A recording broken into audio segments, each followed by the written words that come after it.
Hey guys, what's going on? It's Blockbull returning here with the latest episode for the channel. Now today we're going to talk about Project Meridian. This is new information just being released today on the 14th of June 2024 from the Bank of International Settlements. So Project Meridian FX, joint project by the Eurosystem and London Centres and the Bank of England to test synchronised settlement in the FX market. So anybody who doesn't know about FX, that's obviously foreign exchange. So that's when obviously, you go abroad, you go on holiday, you swap your dollars for pounds, your pounds for euros, etc, etc. Now, I did one of these videos yesterday, obviously, with compound interest. If you've not already watched that, you can do as well. Predominantly, we're just looking at making small gains throughout the Forex market. However, this isn't necessarily to do with Forex. This is also now to do with crypto, because we're looking at utilising crypto blockchain as a technology to actually settle FX. So rather than just using fiat currency, like the US dollar, for example, we will now be using liquidity tokens in order to facilitate these transactions. Now, let's just have a look over here. So the size of the Forex market in total, the worth of the entire global Forex trading market is estimated to be approximately 2.4 quadrillion. 2.4 quadrillion. Now, that's a figure that springs to mind with DTCC, which is the largest clearinghouse in the world for obviously processing payments to central banks, and obviously, some other entities as well. I don't know exactly, where all that money flows. The list is probably as long as my arm, but let's just say it all goes to institutions. So look at that, 2.4. Just to put that into perspective, in other words, around 2,409 trillion. 2,409 trillion. I was buzzing when, for example, like XDC was looking at, closing that trade finance gap for 5.2 trillion. That blew my mind. But look at this. You could almost forget that 9 trillion, because that 9 is literally insignificant in comparison to 2,400. Wow. So this is just an idea of how big BIS and obviously the scope and the scalability for Project Meridian. Now, let's just have a look through this article here. So the starting point is the concept of synchronization operator developed in the first Meridian project.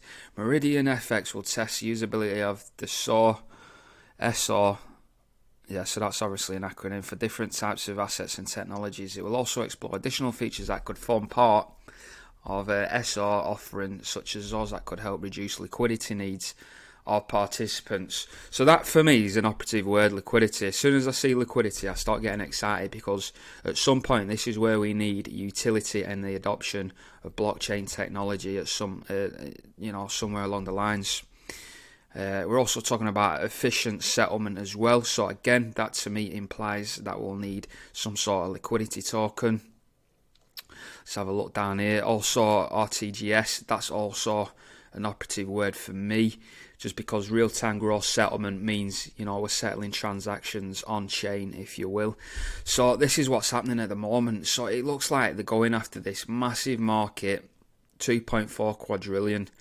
And we've also discussed as well in the previous videos, Forex trading. So this is just trading, retail and institutional wise. So companies, banks carrying out around 6.6 trillion worth of Forex transactions every single day. So this is where all the money's at. When you wonder where all the money's at, you wonder why everyone's got big houses, fast cars, this, that and the other. It's because they're involved in either insurance or they're involved in some type of finance. So this is where the money is. It's buying and selling assets. And where better to do that in the marketplace than the Forex market. Obviously, all this Forex money now, that's all traded in fiat currencies. That needs to all flow in at some point into blockchain.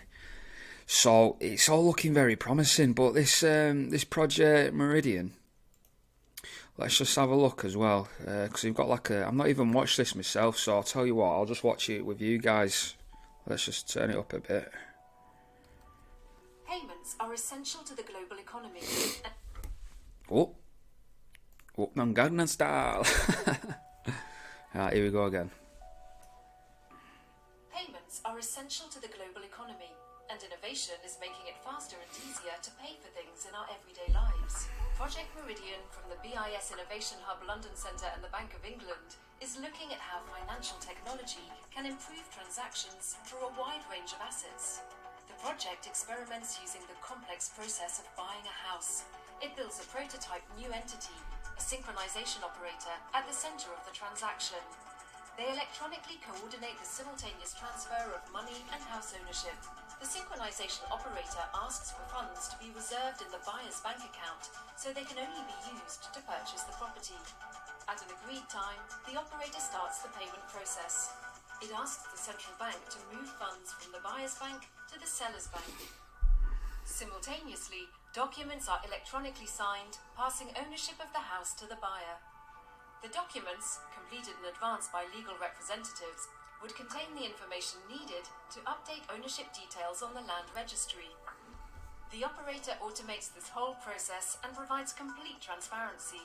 Everybody in the transaction is kept updated. Slow and frustrating paper trails would be replaced with fast digital procedures. And the buyer no longer wonders, have I bought that house yet? The prototype is scalable and flexible. It could synchronize the purchase of multiple houses simultaneously, and it could be applied to other types of transaction, such as banks exchanging currencies with each other. The automated FX market could also lead to further innovation, for example by linking to other digital records to help protect against financial crime. Project Meridian, simplifying transactions through innovation. So this is what they're doing, guys. They're literally starting off small scale. Obviously, that's being applied to real estate, and they talk about this paper trail as well. And where else have we seen paper trails? And obviously, digitizing all these paper documents. For me, XDC again, especially with that MLETR trade law, where they can basically tokenize and digitize all these trade documents, because there's hundreds of pages worth of paperwork that goes into securing deals in trade finance, exporting and importing between two countries, for example. So they're basically just using this same concept of digitizing documents, putting it onto the blockchain, and then obviously using an on-chain token, for example like the XDC token, to actually settle these transactions in real time. This is why we have these real-time gross settlement mechanisms. So that is absolutely massive. Now let's just have a look at here. I'm pretty sure, let's have a look. Let's type in Corda.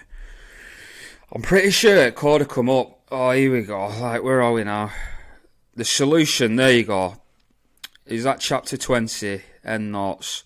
The solution uses R3's Corda network. Again, exactly what we did research on the other week, or within the previous video.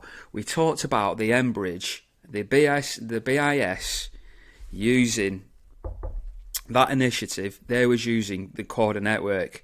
The BIS again are using the Corda network. Now we can argue amongst ourselves whether it's XRP or XDC. I really couldn't care less, because I hold both of them. They're the only two coins where I feel where all the money's going to. Now hedge your bets. There's no point arguing. Like I just said, there's no point arguing. Just split it 50-50 if you're that indecisive. But for me, I believe R3 Corda is XDC. That's just me, Predominantly and previously, I did believe it was XRP with a Corda settler. Okay, but that got discontinued, and now the only bridge over to Corda, and the only coin really, liquidity-wise, because obviously quant's involved, the only liquidity token involved in the R3 Corda network, and the ecosystem for that matter, is XDC, which is why it is my main holding. Simple as that, the solution there. So I don't know how we go about this. So 20. Oh, I've clicked on it. So where's this taking me here? I don't know if this is just flicked to it. I don't know if it's page 22 that I need to be looking at. This is obviously page 31. But Again, RTGS system to move funds as part of a synchronized settlement. I'm just going to have a quick scan here. Synchronization network contains all the data required for the whole transaction to settle.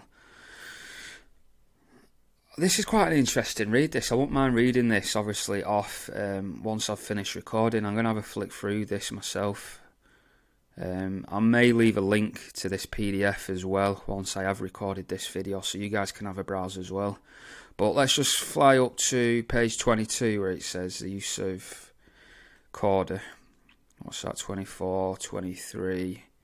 So this is the depth that they've gone to here. So obviously this is like the sort of flow chart, if you will, from buying and selling a property. So that's really cool. That, you know, we've got all these different. All these are interactive as well. Tell you what, they're absolutely on it. These guys settling interrelated transactions simultaneously. So does it say anything about Corda? It's not going to say about Corda, is it? Because when I clicked on Control F to find Corda, this is the thing, because everybody, there's a few, well, I say everybody, not everybody reads them, but these PDFs are very important to finding out which coins are involved in this new financial system. Okay, so what they do is, I'm pretty sure they've got typewriters, proofreaders, whatever it is, taking out these keywords, so you'll never find the words XR, not anymore anyway. Back in 2017-18 used to be able to do it, but now obviously they're onto it. So any articles that you read from like 2020 onwards, I would say, they take out keywords, for example, like XRP, XDC, Xcurrent, which is obviously what Ripple previously used to use for the messaging technology. So they take out all these buzzwords, and the best buzzwords we've got now is, for example, like RTGS, liquidity, etc. But let's just have a look through this. So the Meridian prototype settles multiple transactions simultaneously by introducing common chain identifier in messages sent to RTGS system. Related transactions settled, blah, blah, blah. If we receives details of every gross payment for a transaction chain. Yeah, so basically, it's using digitization to settle real-life transactions simultaneously. So this is the power of blockchain technology. We once over, we had to, approach a real estate, and then obviously you need to get solicitors involved, then you need surveyors. Obviously, all that's just going to be condensed onto the blockchain, so both parties know where everybody's at.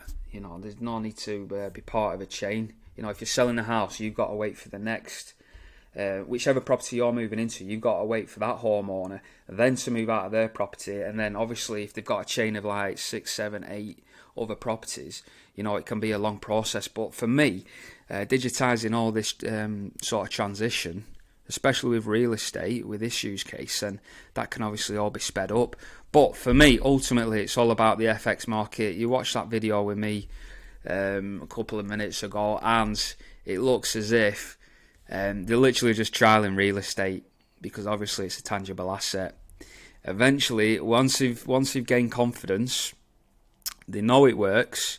Once you gain confidence, obviously, providing lower liquidity to the markets with the use of real estate, they will then begin to ramp it up, 2.4 quadrillion. So I'm not expecting anything, within the next couple of years, but certainly this 2.4 quadrillion, it's all going to be on blockchain at some point. Whether it be blockchain or whether it be Hashgraph with HBAR, who knows. But for me, obviously, if Corda Network is running the show and it's the underlying technology behind Project Meridian, then obviously it's all going to be going through to XDC and Quant, isn't it? The tokens that are obviously going to be facilitated in that ecosystem. So that's it in terms of PDFs, etc. So I'll just leave you with the XDC charts as well. Nothing really new playing out here in the market. So this is on the daily here.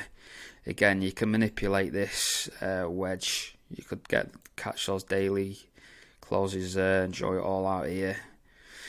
Or you can go on the weekly, which I like to use. The weekly for me is more reliable. So you can see again how I stretch that out, but look at this. And then obviously price has been playing out here now for the past 6, 7, 8 weeks. So it's a very, very tight range. Again, just duplicate that. So we're just waiting for XDC to break out of here. Since this green candle here at the end of April, look how tight that range is now. We've literally been trading, what's that, 1, 2, 3, 4, 5, 6, 7, for 7 weeks. We have been trading between these two prices, 0.037 to 0.05, just below. Obviously it's just falling through now, so it looks like XDC could potentially, obviously this is just on the weekly, so we have got these wicks here, so I know price is currently trading below this blue channel that I've just marked out, which we've been bouncing between for the past 7 weeks, but there's no reason why we can't wick down, which we have done. But I'll be keeping a close eye on this now going into Sunday, because I would like to see that weekly close inside the channel. If it doesn't, obviously there is cause for concern, but you know, I don't feel like we can go much lower, to be honest with you. Let's have a look on this chart here. Where are we on this? Actually, let me just flip back and delete that. So I did have another trend line going through the bottom here, so I think it went through here. Something along here.